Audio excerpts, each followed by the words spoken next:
Welcome to the History of Witchcraft. Episode 33. Satan's Kingdom Divided.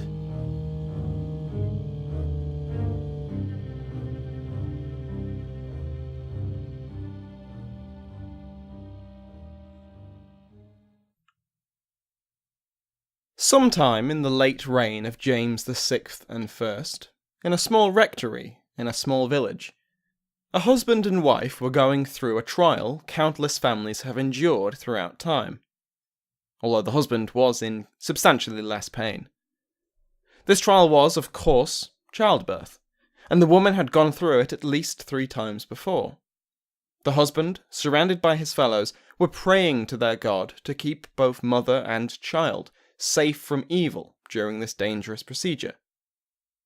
The mother was called Mary, the husband James, of Great Wenham in the county of Suffolk in England. They were already parents to 3 sons named Thomas, John and James, and once Mary's efforts were complete, they had a 4th. When the boy was baptized, he too was given the name of another of Christ's disciples, Matthew. So welcome back to the History of Witchcraft. Last time we considered the historiographical arguments over how and why the deadliest witch trial in English history occurred. This episode we will be concerned with the opening moves of the Hopkins trials, and on the origins of the Witchfinders themselves, Matthew Hopkins and John Stern. The title for today's episode is a reference to Hopkins' response to the suggestion that he himself was a witch, and that he was carrying out evil deeds. His response is simply, "If Satan's kingdom be divided against itself, how shall it stand?" How indeed, Matthew, how indeed. Matthew's father, James Hopkins, was a minister, a godly man who had studied, and later taught, at Cambridge University, and who was ordained at Ely Cathedral in 1609, taking up his role in Great Wenham in 1612. Cambridge was a hotbed of Puritanism, and if James was not a follower of this particular branch of Calvinism already, he sure was by the time he left. The Hopkins household was a devout and zealous one, and the young Matthew Hopkins took to his father's teaching like a fish to water. As to be expected for the son of a minister, Matthew heard countless sermons from his father and his father's colleagues, as well as less public efforts in the study of the Bible and of personal prayer. When Charles succeeded his father and became king, he began to institute religious reforms that looked like the arguments of the Dutch theologian Arminius. James Hopkins's fellow Puritans were incensed. Professor Malcolm Gaskill, whose book, Witchfinders, is the basis for much of this episode, speculated that the Hopkins household was just as angered by the reappearance of institutions long thought expelled as their Puritan neighbours. He suggests that, quote, "if there was one aspect of his childhood more likely than any other to have initiated and inspired Matthew's career as a witchfinder, this was it," end quote. When William Laud, Bishop of London, became William Laud, Archbishop of Canterbury in 1633, the second highest figure in the English church behind the king himself, the church authorities began to clamp down on disobedient Puritans within its hierarchy, admonishing and later dismissing recalcitrant priests who firmly kept to their faith. Many Puritans, staunchly rejecting this perceived oppression of their faith, emigrated to New England. The Hopkins family, however, remained in Old England. Not for want of trying, however. Writing to his friend and the then governor of the Massachusetts Bay Colony, John Winthrop, he complained about the religious reforms of the new archbishop. In one letter in 1634, he promised that, quote, "I have a purpose to make myself a member of your plantation, and when I come, I hope that I shall not come alone." That purpose was unfulfilled, however, as the Hopkins patriarch became bedridden during that winter and died in January 1635. Young Matthew, probably about 14 years old at this time, did not receive his father's books, like James Hopkins the younger, nor was he dispatched to the New World, like Thomas. He did not follow his father and other brothers into Cambridge or the church, despite the family having the means to pay. Instead, the common story is that Matthew went into law, becoming a clerk to a lawyer in Ipswich, about 8 miles to the southwest of Great Wenham. This story may well be true. However, Professor Gaskill points out the flimsiness of this evidence. A single signature on a 1941 conveyance document is the only evidence that Hopkins was so employed. Hardly the most ironclad of alibis, but this is just another part of Hopkins' pre-Civil War life that is shrouded in mystery. Whatever his profession, Hopkins soon moved to the Big Smoke of Manningtree, Essex. He appears to have received some measure of inheritance from his father and bought a house there. The Manningtree that Hopkins found in the 1640s was a small but prosperous little trading town, attracting people from across the southeast.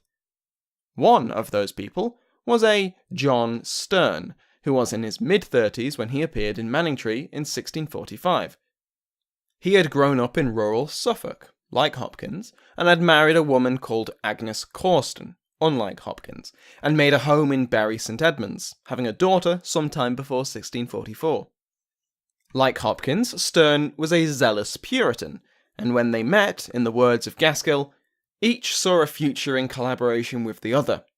As well as similar geographical origins, the two men shared a gentility that originated more in self-assertion than in wealth, estate, breeding, or title. Above all, they were men of action. End quote. It shouldn't be a surprise to learn that the start of the Hopkins trials began like any other witch panic, with a single spark. That spark came in the form of a woman, Elizabeth Clark, who had been suspected of killing the cattle of a local gentleman, Richard Edwards, in 1644. The animals were being driven past the home of Clark, and 2 dropped dead from no apparent natural disease. Following this, Edward's newborn son was housed with a Manningtree wet nurse, who was also a neighbour to Clark. When the baby fell into, quote, very strange fits, extending the limbs and rolling the eyes, end quote, and died a few days later, Clark was the prime suspect. After a spate of accusations against other witches in neighbouring communities, the people of Manningtree confronted Clark in 1645 about being a witch. Surprisingly, the one-legged octogenarian seems to have admitted that she knew a coven of witches, but refused to say who they were. This partial confession was written down by none other than John Sterne, who personally knew the local justices of the peace, Sir Harbottle Grimston and Sir Thomas Bowes. This was important. The local lordship was vacant since the occupant had died in 1638, and the town's rector had moved to London in 1643 and followed his absent lord to the grave shortly after. The usual chain of command was absent, and so Sterne had a substantial amount of informal power in Manningtree and became the point of contact for the magistrates. On Friday, the 21st of March 1645, Grimston and Bowes took their places in an assembly hall at the centre of town, ready to hear and consider the cases brought before them. John Sterne was called, and carried with him a transcript of Clark's confession. The magistrates considered the document, discussed it between them, and asked Sterne for clarification on some points, before coming to a conclusion. When Sterne strode triumphantly from the hall, he carried with him what he would later describe as, quote, a warrant for the searchings of such persons as I should nominate, end quote. First, Sterne would acquire from Clark a list of names, and he found a willing and passionate assistant in the young gentleman Matthew Hopkins.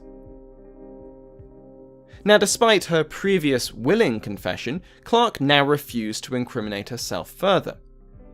So she was ordered searched by 4 godly women to search for the devil's teat. It isn't clear if Clark submitted herself to this treatment willingly, and neither is it clear if she was shaved of body hair. This was both a measure to make the search for the teat easier by exposing possible hiding places, and a popular method of making a witch confess. Whether Clark submitted or struggled, and kept her hair or was shaved, the women reported 3 growths that they judged to be unnatural. Next came the observation, to see if Elizabeth Clark's imps would come to her. The 4 search women were joined by 2 men, one of whom was a riotous Puritan and husband to one of the search women. Together, they had lost a daughter to an illness that was rumoured to have been caused by witchcraft, and had volunteered for this duty. Clark was placed under house arrest, seated in the centre of a room, and watched by her neighbours, turned jailers, throughout the night. The watchers stayed awake because of duty. Clark stayed awake because of the prods and pokes of the watchers. Yet the imps did not deign to appear. This ordeal, for it was an ordeal, was repeated the following night, with similar results. The next day was Sunday, and for godly men and women the Sabbath was a day of rest, although Clark remained under guard. On Monday, the watchers returned. Past midnight on this 3rd night, the watchers had grown bored. Bored of staring at an old woman, waiting for demonic servants to appear. Bored of nudging each other and their unwilling subject awake whenever they dozed off. Perhaps they'd been wrong, they might have thought to themselves. Maybe Widow Clark was not a servant of the devil after all. Maybe she was just an irritable old woman. A muffled bark caused them to stir, but it was the rapid flurry of knocks at the door that jerked everyone present into wakefulness. The cottage door swung slowly open on creaking hinges, softly banging against the wall as it revealed 2 cloaked figures, standing in the doorway, silhouetted by the waning crescent of the moon, accompanied by a huge, dark-furred dog. "Elizabeth Clark," the lead figure boomed, and strode towards the sitting woman.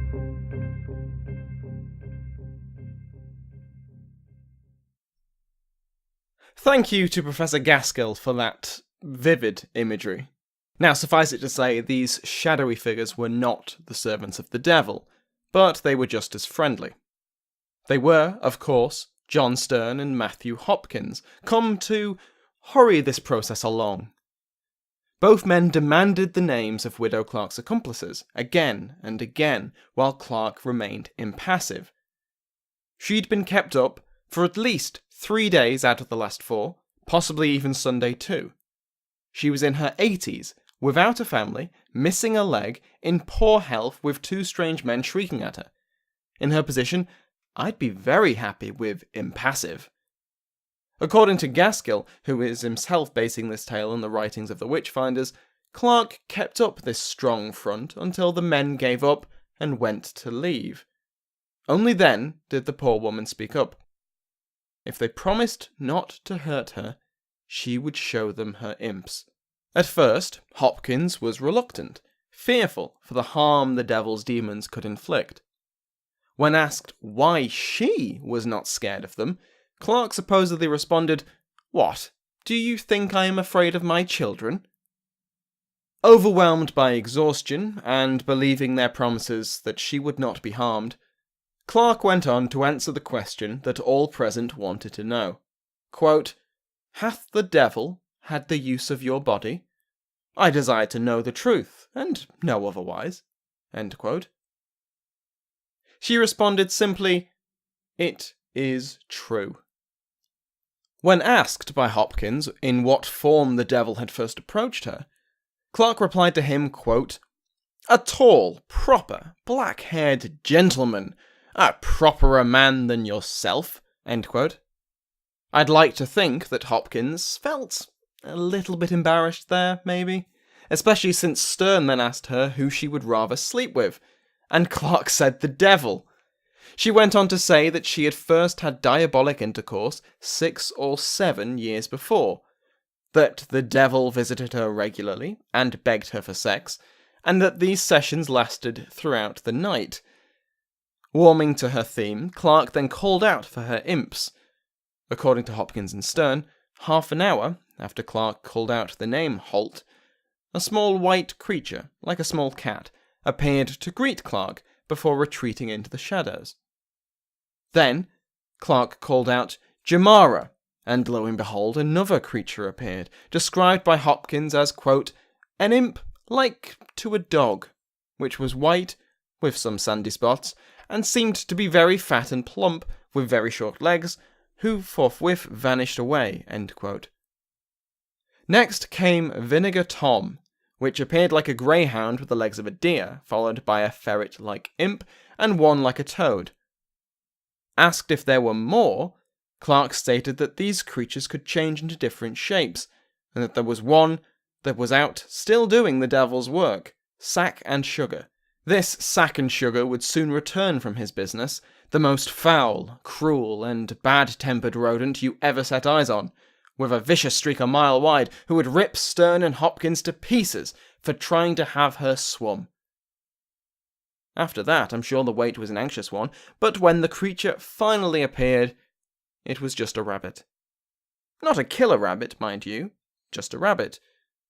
Clark went on to assure those present that, oh, they were lucky, so lucky, he was in a good mood.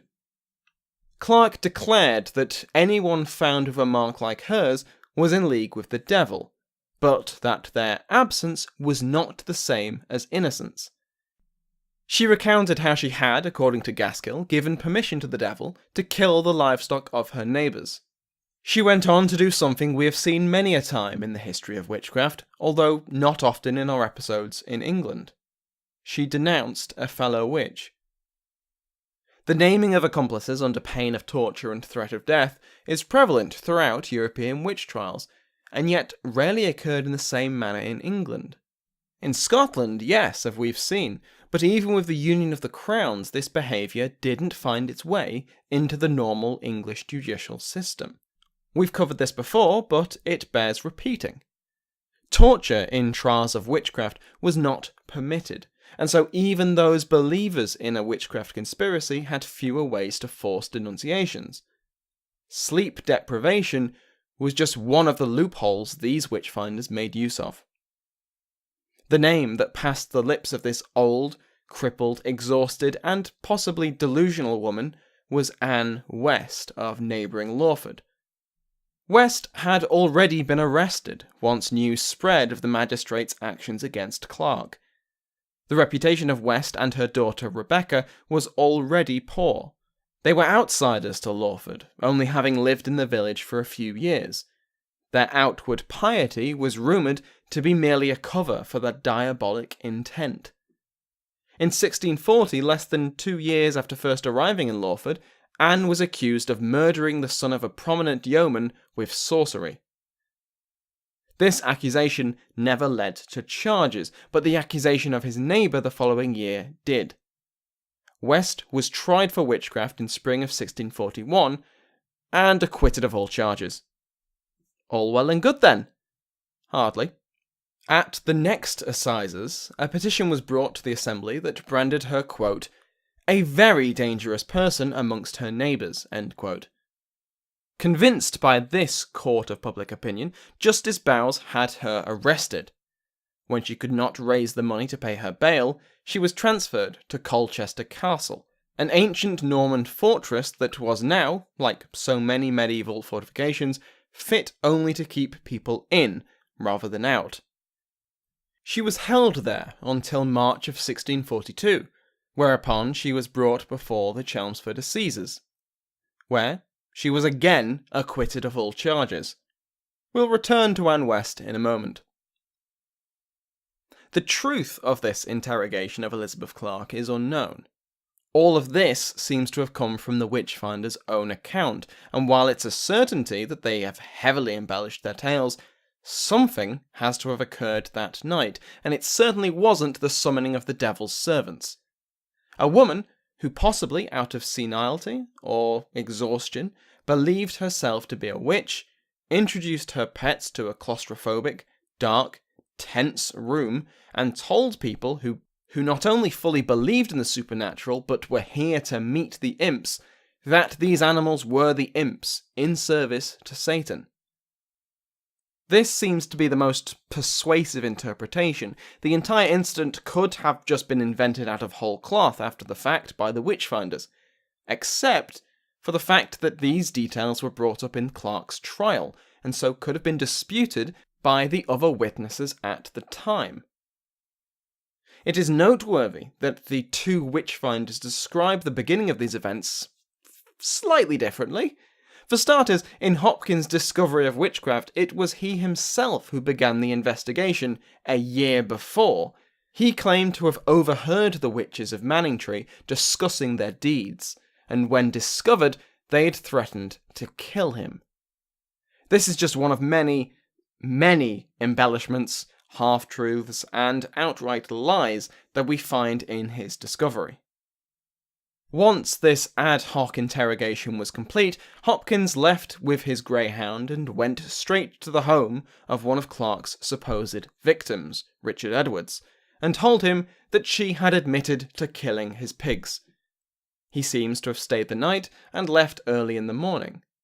He later claimed that, on the way home, the greyhound spied a small white creature that appeared to have been the first of Clark's imps, and went for it. Hopkins claims he could not see well, but that his dog was unable to catch hold of the creature. When it returned, the dog had been bitten and was bleeding. After he got to his house, he noticed a large black cat in his garden, staring at him. Again, the dog chased it, but returned visibly shaking. It was the day after that event that Hopkins and Stern attended to the magistrates Grimstone and Bowes. They recounted their experience of the Monday night and what Clark had confessed, requesting that she be formally questioned. To their credit, the magistrates demanded that the woman be allowed to rest so that she could answer the questions with a clear head. The watchers attended, having stayed after the Witchfinders, and recounted that Clark had listed the deaths for which Anne West was responsible. A Lawford woman, a child in neighbouring Dedham, the wife of a Manningtree gentleman, and the deaths of a ship's crew who had been swept out to sea by an unexpected storm.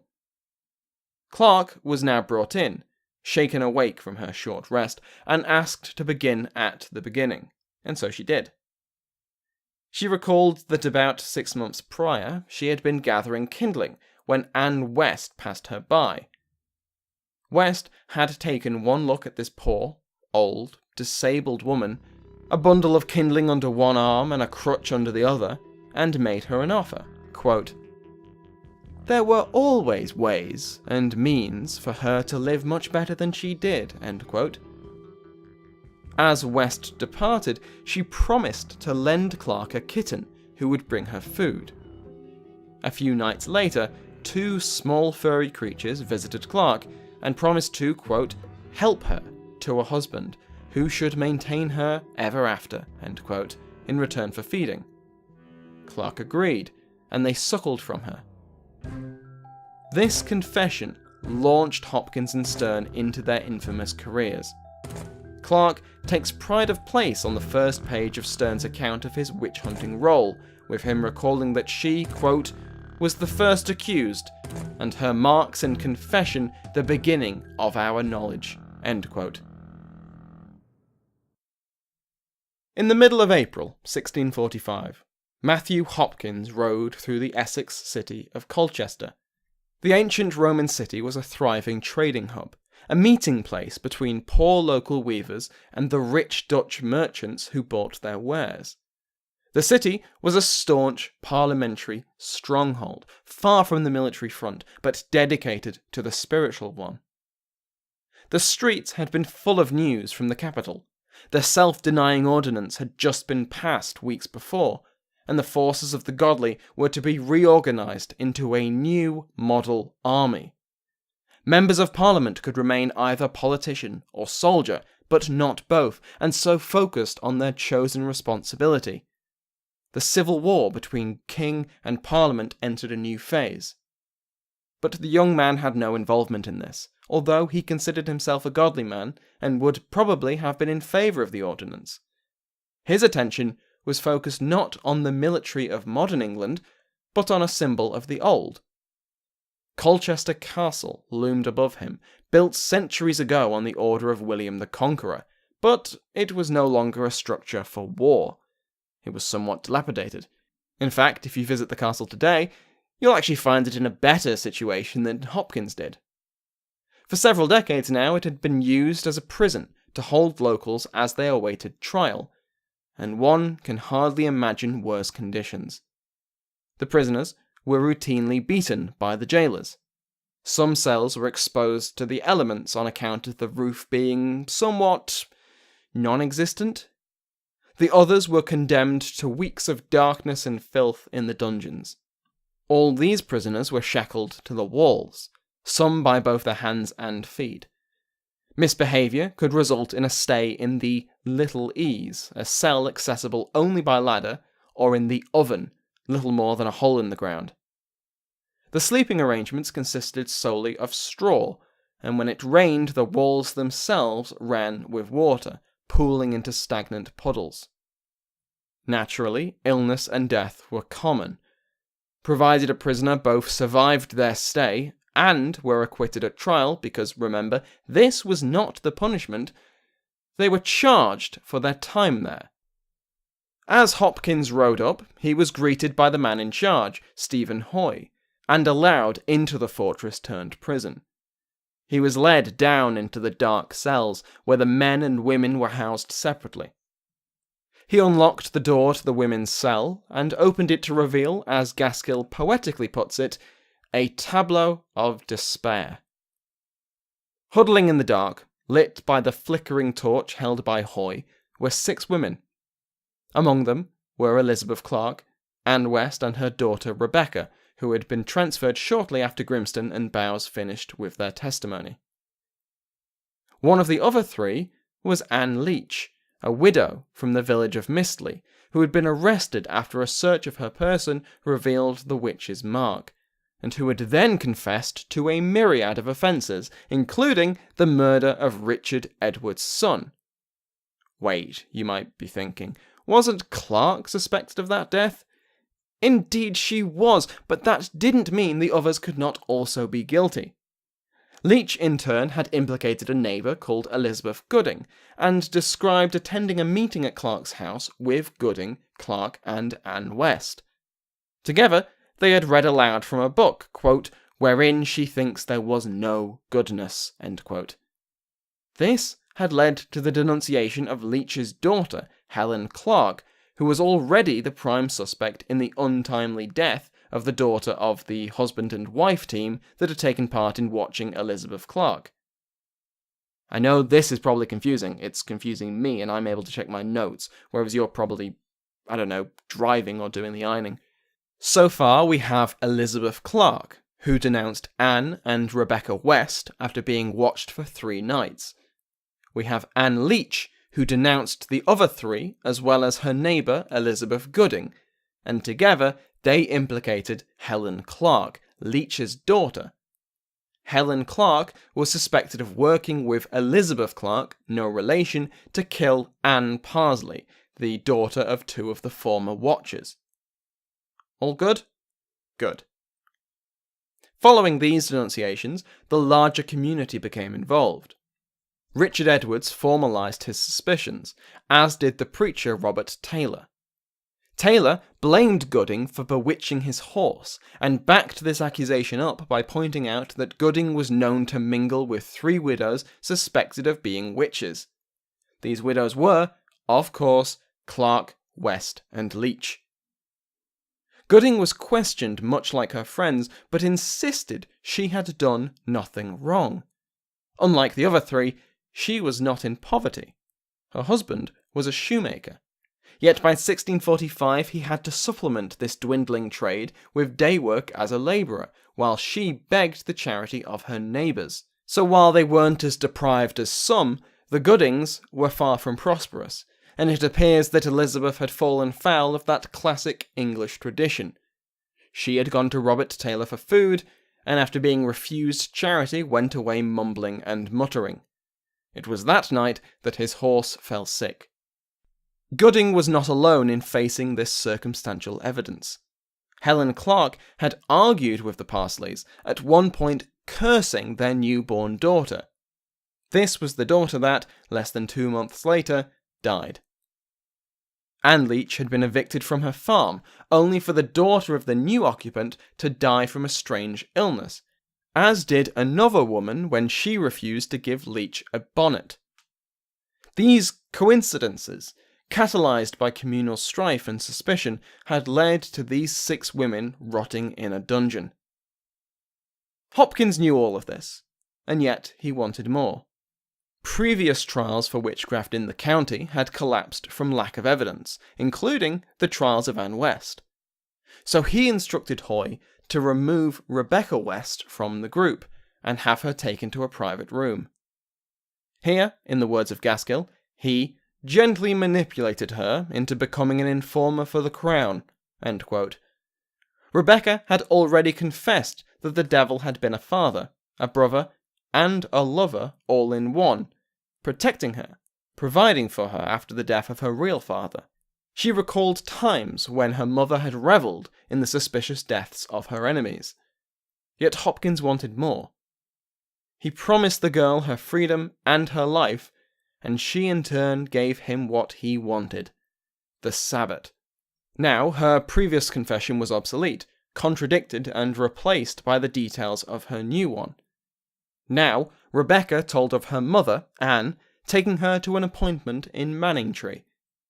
As they walked, she was made to promise that whatever she saw and whatever she heard that night would remain a secret. When they arrived, they were greeted by the 5 other women that she had just left in the cell.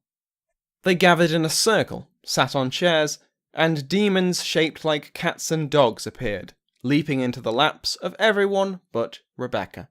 Rebecca was asked if she would like to join them, and upon saying yes, was made to swear on a strange book that she would keep these secrets even, quote, the rope were about her neck, and she ready to be hanged, end quote. As soon as she promised this, a demon kissed her and promised its service, before suckling from the marks that the searchers had found. Later, the devil himself appeared to Rebecca as a young man, irresistible, but as cold to the touch as earth. He kissed her, and they were married. Stern asserts this to have been, quote, a fearful thing to declare, end quote, while Hopkins goes into detail. Quote, the devil appeared to her, the said Rebecca, as she was going to bed, and told her he would marry her, and that she could not deny him. She said he kissed her, but was as cold as clay, and married her that night in this manner. He took her by the hand, and led her about the chamber, and promised to be her loving husband till death, and to avenge her of her enemies, and that then she promised him to be his obedient wife till death, and to deny God and Christ, end quote. Noting all of this down, Rebecca was returned to her cell, and Hopkins rode back to Manningtree. On Friday the 18th of April, he met with Grimston and Bowes, relaying to them the young girl's new confession, and the order was given for her to be brought to Manningtree. On the Monday, Rebecca was brought into the hall, and once again recounted her entry into the Sabbat. Yet again, the latest edition of the story was different. Now, she had had her induction only a month before, just prior to the arrest of Elizabeth Clark. She further described the acts of maleficium aimed at the Sabbat's supposed victims. These, too, were entirely new inventions, and the circumstances described in this confession contradicted the initial complaints that had led to the arrests. When Richard Edwards was next called to testify, he was first told of Rebecca's account before agreeing with the details, which therefore disputed his previous testimony. Others came forward, agreeing that they had been afflicted just as the girls said they had. Professor Gaskill summarises this session thus. It seemed that the witnesses, witchfinders, and committing judges had the case covered now. Whether the trial focused on conspiracy, conjuration, apostasy, or maleficium, they would be ready. Next time, we will learn the fate of the 6 women rotting in Colchester Castle, and see how the Witchfinders Hopkins and Stern continue their adventure/rampage through southeast England. As always, Thank you to my patrons, the Hammer of the Witches executed today, Witchfinder General Michelle G, my Inquisitors Elaine D and Trish G, and all of my demonologists and theologians. They are all wonderful people, and you can join their ranks by going to patreon.com/historyofwitchcraft. Besides supporting the podcast and me financially, please consider leaving a review on Apple Podcast, Stitcher, or the new IMDb of podcasts, which is Podchaser. It all helps grow the show and gives me a warm, fuzzy feeling when I see the download figures. Best of luck to the A-level students that have contacted me for revision ideas over the last few weeks. I hope your exams went well, or will go well, and that I had some positive impact on your studies. The intro and outro music have been provided by Sounds Like an Earful. Thank you again for listening.